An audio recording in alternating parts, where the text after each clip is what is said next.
Para saudara dan saudari yang Tuhan cintai, selamat pagi dan selamat bertemu lagi dalam Renungan Harian edisi hari Senin tanggal 4 Januari 2021 atau hari Senin dalam masa biasa sesudah pesta penampakan Tuhan.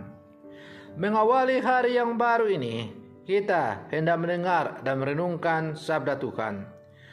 Marilah sebelum kita mendengar dan merenungkan sabda Tuhan, kita berdoa. Dalam nama Bapa dan Putra dan Roh Kudus. Amin. Allah Bapa kami, di mana ada cinta kasih, di situ pula Engkau berada. Kami bersyukur kepadamu bahwasanya kami telah Kau perkenankan mengetahui bahwa Engkaulah sumber segala kebaikan, berkat Yesus Putramu yang datang membawa kedamaian.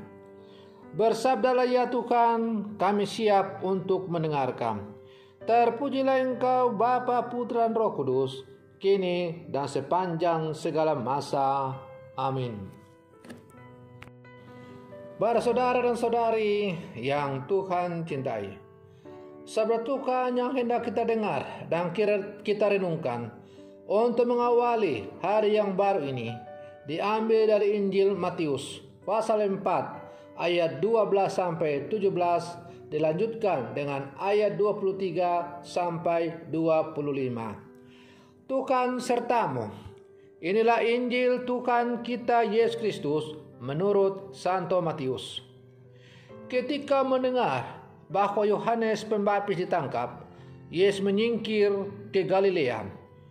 Ia meninggalkan Nazaret dan diam di Kapernaum, di tepi danau di daerah Zebulon dan Naftali, supaya genaplah firman yang disampaikan oleh Nabi Yesaya.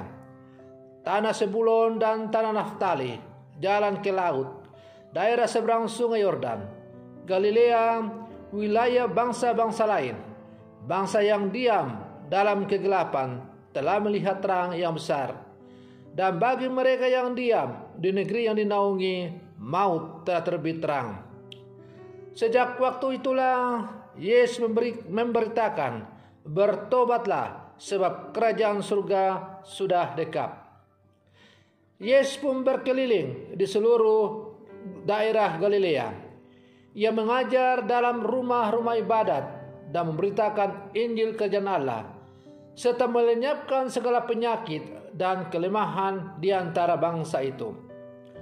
Maka tersiarlah berita tentang dia di seluruh Syria, dan dibawalah kepadanya semua orang yang buruk keadaannya, yang menderita pelbagai penyakit dan sengsara, yang kerasukan, yang sakit tayan, dan yang lumpuh. Lalu Yesus menyembuhkan mereka. Maka orang banyak berbondong-bondong mengikuti dia. Mereka datang dari Galilea dan dari daerah Dekapolis, dari Yerusalem dan dari Yudea dan dari seberang sungai Yordan. Demikianlah Injil Tuhan. Para saudara dan saudari yang Tuhan cintai, bacaan Injil yang baru saja tadi kita dengar mengisahkan kepada kita awal karya Yesus di hadapan publik.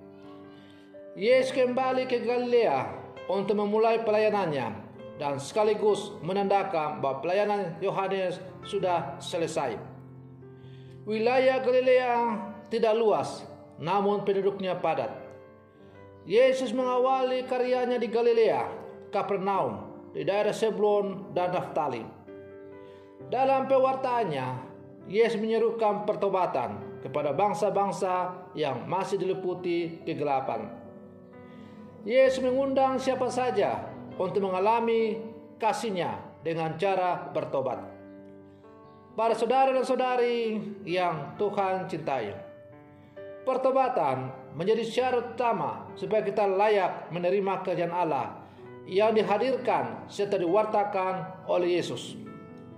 Sebagai murid Yesus, kita pun dipanggil untuk mewartakan dan membangun kerajaan Allah dengan melakukan perbuatan-perbuatan baik dan benar demi cinta kasih, keadilan dan damai sejahtera di tengah-tengah dunia. Para saudara dan saudari yang Tuhan cintai, dengan tampil di hadapan umum mewartakan pertobatan, atau dengan tampil di depan umum untuk melalui karya-karyanya, maka Yesus mulai menampakkan dirinya bahwa dia adalah utusan Allah sebagaimana telah diwartakan oleh Yohanes Pembaptis. Karena itu Yesus berjuang dengan sekuat tenaga untuk tampil semaksimal mungkin mewartakan apa yang menjadi tugas dan misi perutusannya. Para saudara dan saudari yang Tuhan cintai, kita masih berada dalam suasana Natal dan kita baru saja merayakan pesta penampakan Tuhan atau pesta Tiga Raja. Setelah bintang Yesus menampakkan diri kepada tiga raja yang datang dari timur untuk menyembah Dia, maka Injil hari ini mulai mewartakan kepada kita bahwa Yesus menampakkan dirinya bukan lagi melalui bintang yang menjadi tanda kehadirannya, tetapi Ia langsung hadir di tengah-tengah kehidupan manusia. Dan karena itu Ia tampil mewartakan tentang kerajaan Allah. Tetapi Dia bukan hanya mewartakan dengan kata-kata, Ia juga melakukan tindakan yang nyata dengan membebaskan orang dari berbagai macam-macam penderitaan seperti sakit penyakit, lumpuh, dan lain-lain. Para saudara dan saudari yang Tuhan cintai, Yesus tetap hadir dan menampakkan wajahnya dalam seluruh kehidupan kita. Melalui pengalaman-pengalaman hidup yang kita alami setiap hari, Allah melalui putranya hadir menyapa kita masing-masing untuk melihat dan memandang wajah Yesus yang hadir untuk menampakkan dirinya kepada kita, sekaligus mengingatkan bahwa kita sebagai murid-murid Yesus yang hidup sama sekarang harus setia di jalan yang telah Ia tunjukkan. Jalan yang Ia tunjukkan kepada kita itu ialah bahwa hendaklah kita sebagai murid-murid Yesus yang hidup sama sekarang dengan cara kita masing-masing setia mewartakan Injil dalam kehidupan kita. Menjadi seorang pewarta Injil memang mengandung risiko yang tidak sedikit, seperti dialami oleh Yohanes Pembaptis.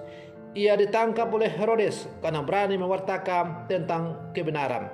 Ketika Herodes mengambil istri saudaranya Filipus Herodias, Yohanes berani menegur Herodes. Maka Yohanes ditangkap, bahkan pada akhirnya ia dipenggal kepalanya. Maka melalui pesan itu kita diajak untuk merenungkan bahwa memang menjadi seorang pewarta Injil yang sejati ada banyak tantangan yang harus kita hadapi. Tapi janganlah kita takut, karena barang siapa yang setia dalam tugas pewartaan Injil sesuai dengan tugas dan panggilan yang Tuhan berikan kepada kita masing-masing, pasti akan menikmati hidup berbahagia bersama dengan Tuhan.